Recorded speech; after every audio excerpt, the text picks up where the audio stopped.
Pour mon trading de CFD, je veux une plateforme différente. Des graphiques personnalisables, une exécution rapide, des spreads serrés, avec un acteur reconnu présent en France. Trader différemment avec CMC Markets. Salut, c'est Trado, voilà la vidéo de mise à jour pour l'indice parisien et pour AvantQuest qui m'a été demandé de très nombreuses fois. Bon, alors on va commencer par une autocritique parce que c'est vrai que là vous avez l'occasion de voir en quoi eh bien, la différence est grande entre maîtriser l'analyse technique et faire du bon trading. Hein. Autant la semaine dernière j'étais sur une succession de 12 bons scénarii sur 13, autant là j'accumule quand même le manque de pif. Hein. C'est-à-dire que j'avais tous les instruments pour voir la hausse d'aujourd'hui. D'ailleurs, je vous avais présenté en temps réel hier. J'ai dit voilà, c'est la fameuse oblique sur indicateur qui avait été cassé. Et ça, c'est un signal haussier. C'était vrai sur le stochastique. C'était vrai sur le momentum. On avait cette oblique qui capait les cours et qui avait été cassée hier. Et je disais que bon, ça, c'est un signal haussier. Mais compte tenu du fait que eh bien, on avait quand même beaucoup d'éléments négatifs. J'allais parier pour un nouveau plus bas. Force est de constater qu'il n'y a pas eu de nouveau plus bas. Et au contraire, c'est les fameux signaux que j'ai repérés, mais auxquels je n'ai pas accordé suffisamment d'importance, qui se sont rendus finalement déterminants. Donc, une nouvelle fois, moi, mon boulot ici, c'est de vous donner les moyens de construire votre propre système de trading. Et en ce sens, n'hésitez pas encore une fois à pondérer chacun des signaux que je vous propose afin de vous faire votre propre scénario, puisque bon, encore une fois, vous voyez, c'est pas parce qu'on voit les signaux qu'on y accorde toujours l'importance auquel ils ont droit. Bon, voilà, c'était le petit aparté. Maintenant, il demeure qu'on est en tendance baissière. Regardez, on est toujours bien en dessous du nuage. On est toujours en dessous de la Kijun, en dessous de la Tenkan et la Chinku est en dessous des prix. Donc à ce niveau, rien n'a changé. La tendance journalière est toujours baissière. Maintenant, ce qui se passe entre ce soir, demain, après-demain, etc. et le moment où on va venir solliciter la Tenkan et la Kijun, ça, on ne maîtrise pas. Par exemple, aujourd'hui, regardez. Ce signal, le SAR, vient de basculer positif. Souvenez-vous du SAR. Je vous en avais parlé déjà il y a plusieurs temps. Donc je vais vous donner ici un aperçu de ce dont il s'agit. Donc le SAR, ou Stop and Reverse, c'est un indicateur de tendance, un indicateur de support, de résistance également. Voilà comment ça s'utilise. Vous avez les petits points là, quand ils sont en dessous des cours, ils ont tendance à servir de support quand ils sont sollicités. Et la tendance est haussière. Par contre, lorsque les petits points verts sont cassés, ils deviennent rouges. Et le SAR nous invite à inverser la position, à devenir vendeur. Et ça augure d'une nouvelle tendance baissière. Donc, point vert, tendance haussière. Point rouge, tendance baissière. Et on voit également que lors des sollicitations, généralement, les points verts jouent un rôle de support et les points rouges jouent un rôle de résistance. Alors, si on regarde ce qui se passe actuellement, c'est intéressant parce que regardez les petits points rouges qui constituaient le SAR et qui étaient justement annonciateurs de manière très précoce de la tendance baissière bien avant le Ichimoku, bien avant le super trend. Regardez, ici on avait cassé les petits points verts et là regardez, on les a cassés aujourd'hui à la hausse. Ça veut dire qu'au regard de cet indicateur, non seulement on devrait aller plus haut qu'aujourd'hui, mais en plus on devrait, encore une fois au regard de cet indicateur, basculer en tendance haussière. La dernière fois que ça s'est produit, c'était là. Ok, et on a enchaîné quand même pas mal de plus haut au point de gagner plusieurs centaines de points finalement. Et là, vous voyez que si on ajoute à cela le fait que nous soyons dans un biseau d'élargissement descendant, ici en orange, laisse augurer quand même de lendemain qui chante, puisque je vous rappelle que cette figure est communément, c'est-à-dire de manière purement probabiliste, cassée par le haut. Donc cela plus le fait que, regardez un peu ce qui se passe sur le CCI, c'est aussi intéressant ça. Le CCI vient de sortir de sa zone de survente. On était à moins 100, maintenant on est à moins 79. Et ça, contrairement à ce que j'ai marqué là, c'est un signal d'achat. C'est pas mauvais, c'est un signal d'achat. Donc voilà, tout cela me ferait penser au fait que demain nous allons avoir une nouvelle, nous allons faire un plus haut. Alors, étant donné que j'ai tendance à manquer un petit peu de nez aujourd'hui, je dirais peut-être pas demain, mais on va dire qu'on va faire à court terme un nouveau plus haut que les plus hauts d'aujourd'hui. mais tout en gardant à l'esprit qu'au regard de Ichimoku, on est toujours en tendance baissière. En tout cas, je pense que d'ici quelques jours, on n'aura pas d'autre choix que d'aller tester la Tenkan à 4380.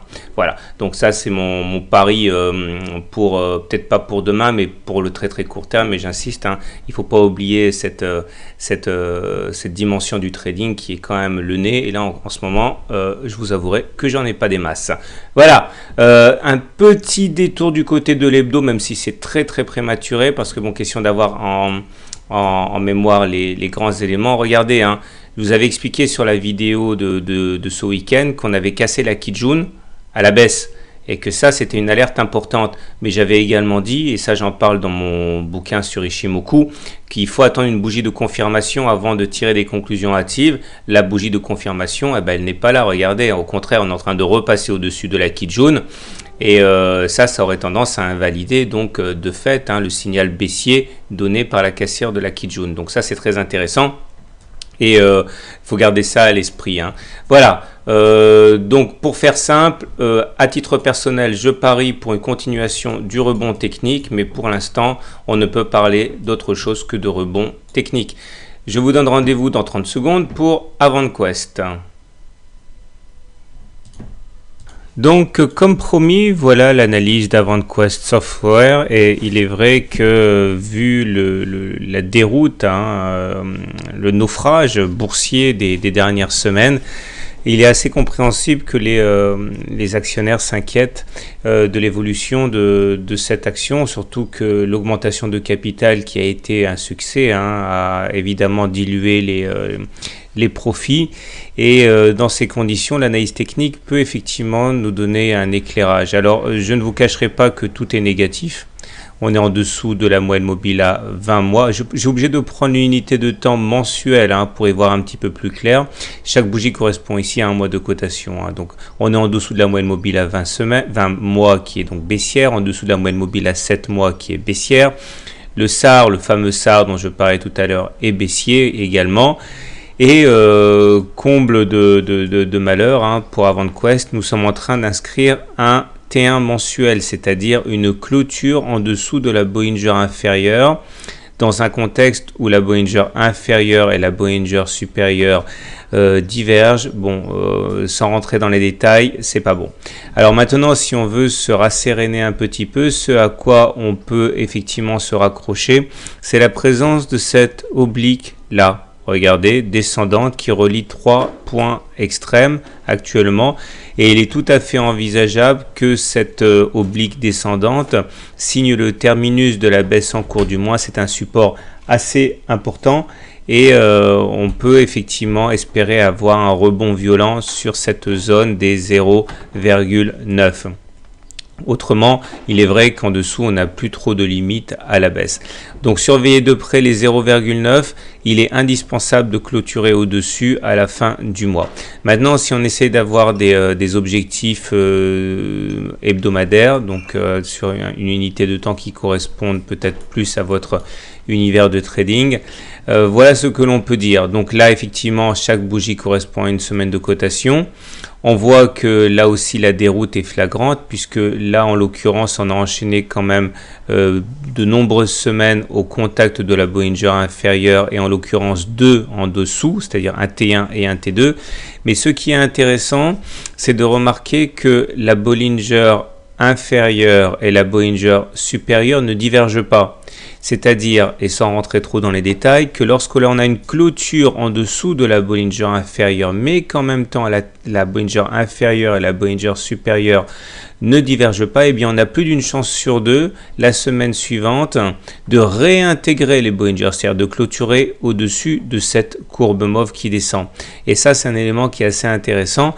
J'aimerais également apporter un autre éclairage plutôt positif, c'est la règle du balancier. Nous étions soutenus ici par un support, une oblique de moyen terme qui a fait bonne impression jusqu'au moment où elle a été cassée. C'était la semaine du 2 juin. Or, une des règles fondamentales en analyse technique, c'est que pour fixer un objectif, lorsque l'on casse un support ou une résistance, eh bien, on prend le chemin qui a été parcouru au-dessus du support et on reporte cette distance, en l'occurrence ici le segment noir, en dessous du point de cassure. Et là vous voyez que eh bien, on n'est plus très loin de l'objectif, c'est-à-dire que si on applique la règle du balancier, on voit que l'objectif serait d'aller rallier eh bien, cette oblique-là, et que cette oblique-là est à 0,87, donc plus très loin maintenant des cours. Cela pourrait également donner un support dans peu de temps. Voilà, et pour terminer sur une dernière note positive, regardez, il y a une double divergence haussière sur le TRIX et sur le MACD. Regardez, le MACD n'a pas fait de plus bas. Bon, ça se joue sur l'épaisseur du trait, hein, mais regardez, on n'a pas fait de plus bas, on est plutôt étal à ce niveau. Et sur le TRIX non plus, on n'a pas fait de plus bas entre cette date et cette date. Alors qu'au même moment, sur le même laps de temps, il est évident que sur les cours d'avant-quest, on a fait des plus bas. Ça s'appelle une divergence haussière et cela montre le caractère assez irrationnel de la baisse en cours. Donc voilà, pour les éléments négatifs, vous n'avez pas vraiment besoin de moi, mais si vous aviez besoin d'être rasséréné sur quelques éléments positifs qui pouvaient ponctuer l'analyse technique, vous en avez quelques-uns à vous mettre sous le coude. Donc surveillez bien le niveau des 0,86 ici et au niveau mensuel. Je vous ai expliqué qu'il était impératif de terminer au-dessus de l'oblique orange. Autrement dit, il était impératif de clôturer au-dessus du niveau des 0,92. Voilà, je vous souhaite une bonne semaine, de bons trades. Et n'oubliez pas que si vous voulez vous procurer votre e-book 100% débutant, c'est gratuit sur simple demande sur mon blog. À demain pour une mise à jour.